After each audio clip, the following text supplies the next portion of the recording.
Today there are a lot of updates from the Bakhmut direction. Here the most intense clashes took place on the northern flank. The intensity of Russian assaults has substantially increased in this area since Russians established control of the small forest east of Chasiv Yar 2 weeks ago.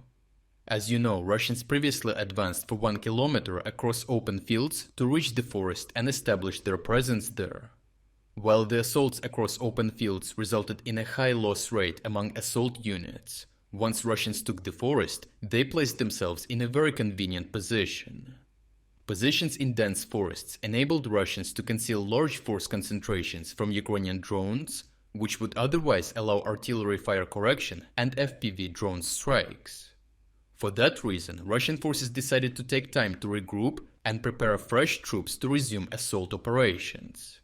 They agreed that their next direction of assaults would be Bohdanivka, which Russians want to use as a staging ground to launch further assaults that could put Kanal district of Chasiv Yar in a semi-encirclement. Many of these reinforcements never reached the front, as Ukrainians constantly observed vital supply roads and struck them.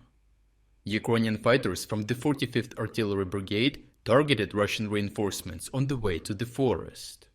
In one of the videos they shared, we could see a BMP driving across the field until it got immobilized by a mine set up by a drone.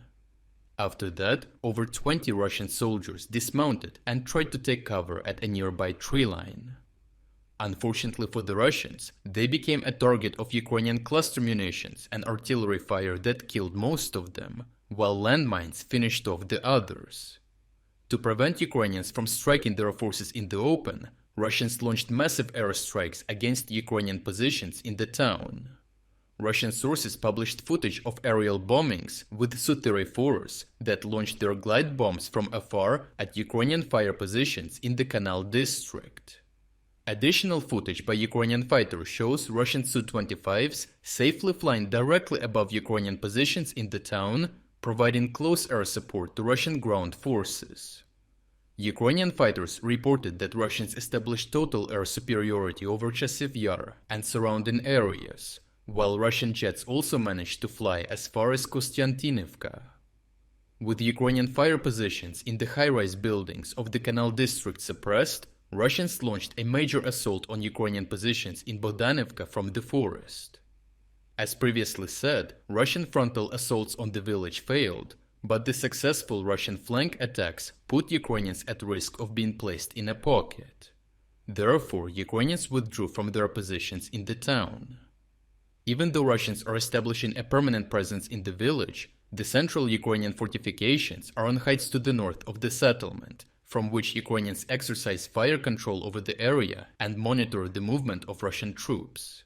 Until Russians take these heights, they won't be able to establish complete control of the village, which is mainly in the gray zone.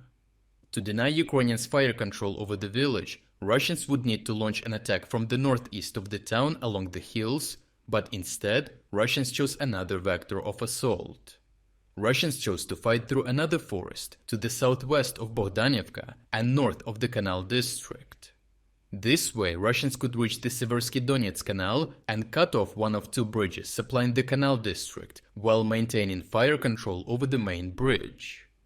In preparation for these assaults, Russians deployed a small reconnaissance group in a suicide operation to test Ukrainian defenses, but this only resulted in the destruction of the Russian group at the bridge over the canal.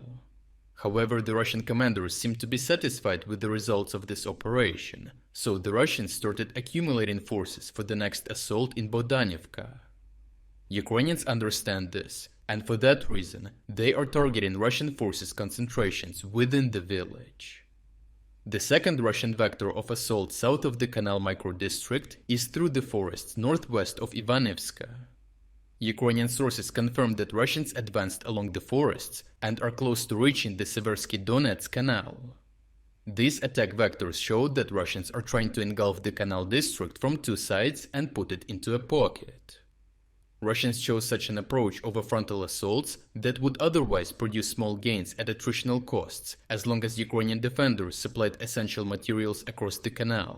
If offensive operations are carried out to the northeast and southeast of the Kanal district, it would create a situation where Ukrainian supplies to the district could be cut off. If Russians achieved that, it would make it easier for them to launch frontal assaults, provided they manage to reduce the Ukrainian supplies to the positions in the high-rise area. However, such an operation can cause significant problems for the Russians, as their lines are overextended, making sustaining and supplying these positions much more challenging. Strained logistics and overstretched troops make the situation easier for Ukrainians, as they can launch multiple assaults on Russian flanks from all sides. This especially applies to drone strikes, as Ukrainians can deploy multiple drone detachments to curb any attacks. The main advantage of drones over troops relocating troops to assist friendly units is a long and time-consuming process, while drones can do this easily at any given time. Lastly, in light of the continuous bot attacks on the reporting from Ukraine channels, please consider supporting our work on Patreon. As YouTube has recently shut down more than half of our channels, we cannot financially rely solely on YouTube anymore. Reporting from Ukraine is a team of people who work full-time to deliver you these daily tactical updates. Your support on Patreon gives us the financial stability necessary to continue producing these reports. As a thank you to everyone who subscribes to our Patreon membership, every Sunday we release exclusive strategic overviews of the war in Ukraine. I have included the link to our Patreon membership in the description. Thank you everyone for your continuous support of our work.